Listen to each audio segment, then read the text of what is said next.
Павлов. Это программа на зеленую планету, представленником одной из самых загораздых исследований цивилизаций. Все заключено просто. Тому, хто носить свою бачку, спочатку видається імпраж. Має життя. Працюю ідеї дівозної боротьби, науковий центр, зону спочинок, які бачили наукову собі житомирі. А ты же шоу, начальник, я тебе сказал, вернулся к нему и написал, Алена, как вы можете лет по получается заявить и это программа, где нам дается много приятное Тлумачення.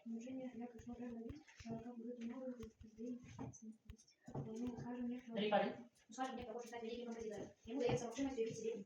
А потім починається шлях до этой вершины, по яким і везде программа.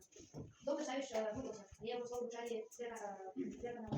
Хотя кто-то из нас пытался не доверить. Ну, а тебе особисто вы вот стена. Я же хотел сломать. Усузорить землю. Землю с устранением руками, по розами и по эволюционному развитию.